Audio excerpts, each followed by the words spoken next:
But conference, for many people in this city, the speech they may remember was the one here 2 years ago, because that's when I promised, on this stage, that if I ever had the privilege to serve our country as Prime Minister, one of my first acts would be to bring in a Hillsborough law, a duty of candour, a law for Liverpool, a law for the 97, a law that people shouldn't have had to fight so hard to get, that will be delivered by this Labour government.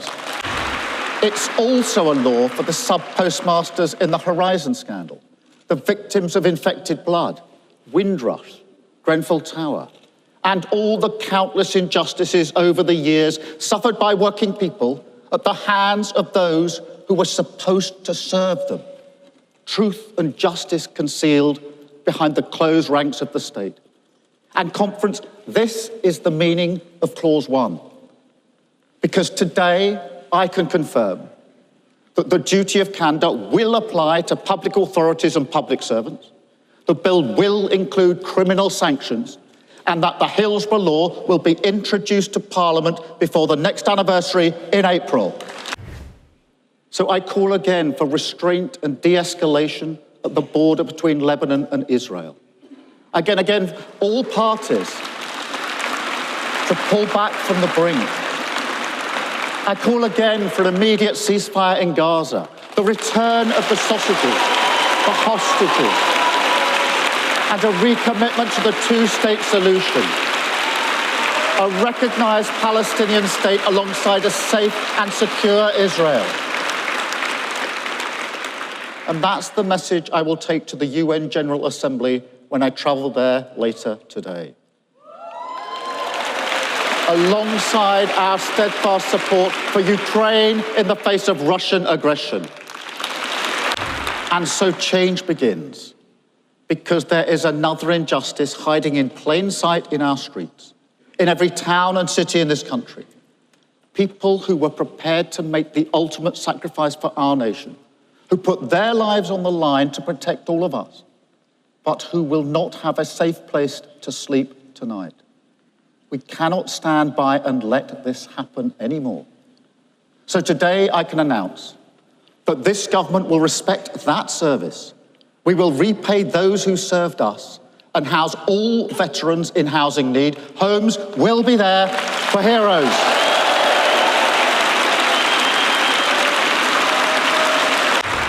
And because we've started the hard yards of planning reform, because we're facing up to decisions ignored for years, because we're introducing new planning passports that will turbocharge house building in our inner cities, we can make the very same promise to other people at risk of homelessness, young care leavers, victims of domestic abuse.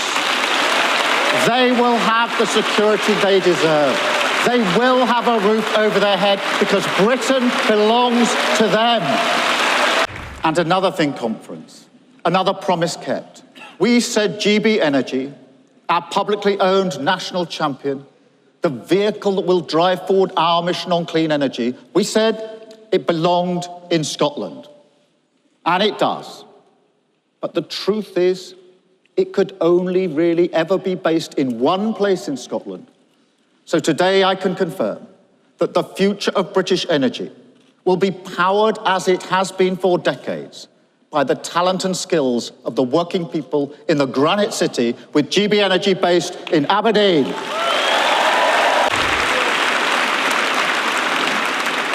This is how the work of change happens.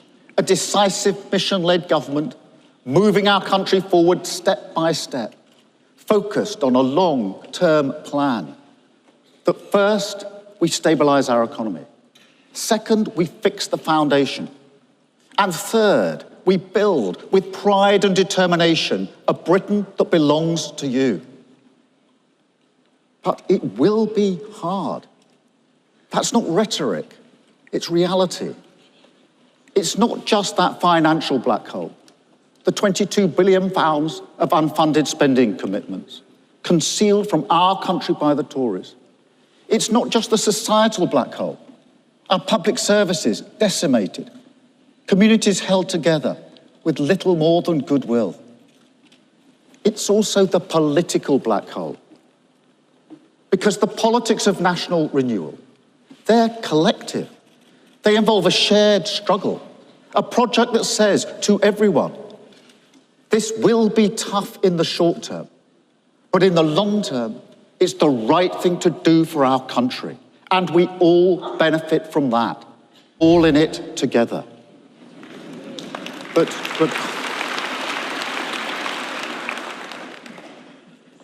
that's just it, isn't it? People have heard it all before, and they listened. I ran a public service in the early days of austerity. People did everything asked of them to find a way forward. They did it in the pandemic as well. Saved the lives of people they will never meet, all while their government broke the very rules that they followed. And so people ask us now, as we seek patience in pursuit of national renewal, what will we get to show for it? I understand that. After all, what they're used to is a lie, an act, a charade, a performance. You may call it populism, many people do. But I prefer to call it the politics of easy answers, because at its core, that's what it is. A deliberate refusal to countenance tough decisions, because the political pain is just too much. Party first, country second. Take Rwanda, a policy they knew from the beginning would never work, was never supposed to work. £700 million of your money frittered away on something that was never a credible option, because politically it was an easier answer. And just look at the difference you can make if you bring the curtain down on the show. A 23% increase in returns of people who have no right to be here compared with last summer. But it's not just Rwanda. It was the same story on everything. Energy security, the housing crisis, telling people they're tough on crime without building enough prison places. 14 years of performance, 14 years of exploiting problems, not solving them, mining the pits of division, searching them for conflict, fixing your attention on those issues, not on growth, technology, climate change, public services, the aging population, the cost of living crisis, or any of the challenges that this country desperately needed to face up to. Why must we release prisoners early? Because the Tories served themselves. Why are our public services on their knees? Because the Tories served themselves. Why is crime routinely unpunished? Our rivers polluted, borders insecure, school roofs crumbling, child poverty rampant. Nothing seems to work. Our public finances broken. Because for 14 years, the Tories performed the politics of easy answers rather than use the power of government to serve our country. And look, I understand that many of the decisions we must take will be unpopular. If they were popular, they'd be easy. But the cost of filling that black hole in our public finances, that will be shared fairly. We will get the welfare build-out because we will tackle long-term sickness and support people back to work. We will make every penny work for you because we will root out waste and go over tax avoiders. There will be no stone left unturned, no innovation ignored, no return to Tory austerity. We will rebuild our public service, protect working people, and do this in a Labour way, and that is a promise. And if you can't take that on faith, perhaps because you're concerned about the winter fuel allowance, then I get that. As I say, if this path were popular or easy, we'd have walked it already. But the risk of showing to the world, as the Tories did, that this country does not fund its policies properly, that is a risk we can never take again. Stabilising our economy is the first step of this long-term plan. So if we want justice to be served, some communities must live close to new prisons. If we want to maintain support for the welfare state, then we will legislate to stop benefit fraud, do everything we can to tackle worklessness. If we want cheaper electricity, we need new pylons overground. Otherwise, the burden on taxpayers is too much. If we want home ownership to be a credible aspiration for our children, then every community has a duty to contribute to that purpose. If we want to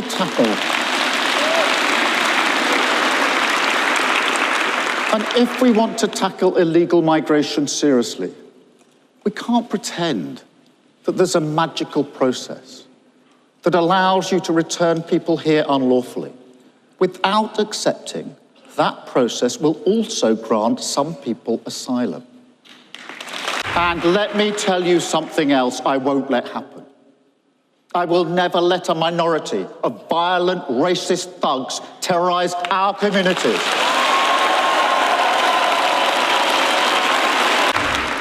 I have always accepted that concerns about immigration are legitimate. It is, as a point of fact, the policy of this government to reduce both net migration and our economic dependency upon it. I have never thought we should be relaxed about some sectors importing labour, when there are millions of young people, ambitious and highly talented, who are desperate to work and contribute to their community.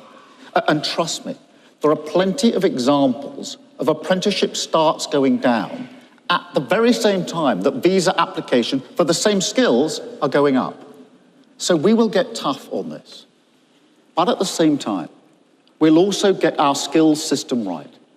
We've got to give businesses more flexibility to adapt to real training needs, and also unlock the pride, the ambition, the pull of the badge on the shirt that young people feel when building a future, not just for themselves, but for their community.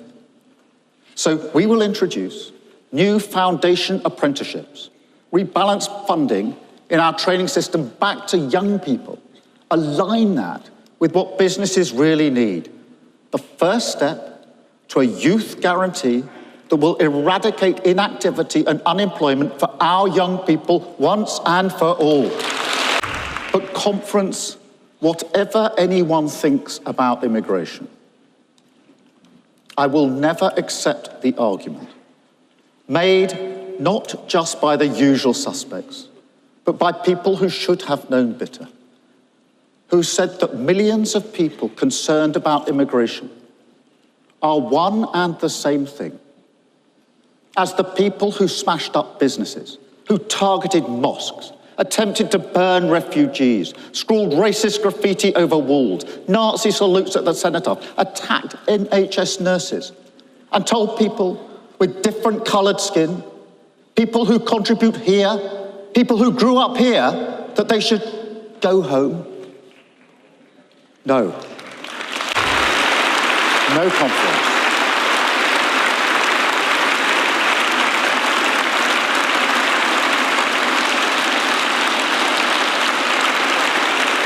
No conference. People concerned about immigration were not doing that because they understand that this country, this democratic country, is built on the rule of law, the ballot box, the common understanding that we debate our differences, we do not settle them with violent thuggery, and racism is vile.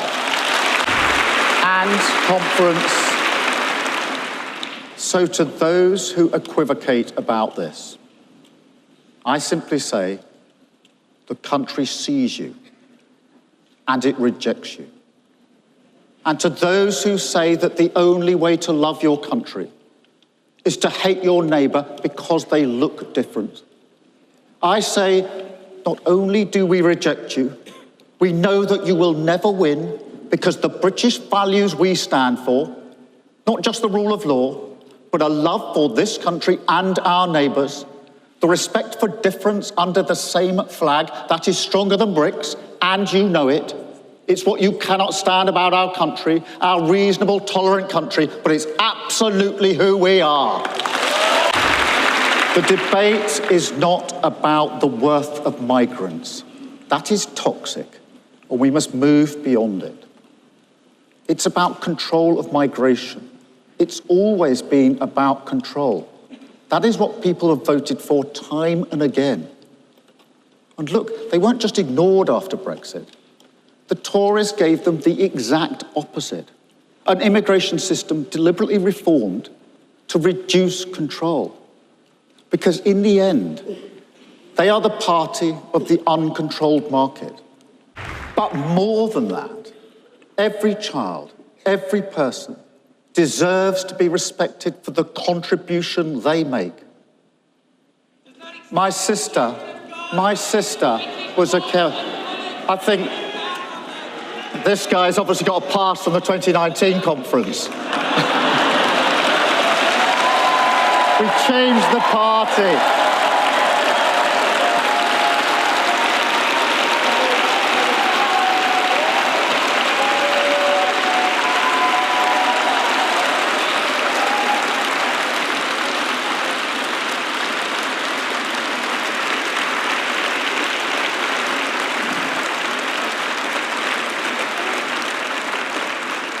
While he's been protesting, we've been changing the party. That's why we've got a Labour government. People said we couldn't change the party, but we did. People said we wouldn't win across Britain, but we did. People say we can't deliver national renewal, but we can and we will. We will stabilise our economy, clear out the Tory rot, fix the foundation and deliver the mandate of change. A Britain built to last, built with respect, built with pride, because together we have shown that Britain belongs to you. Thank you, Conference.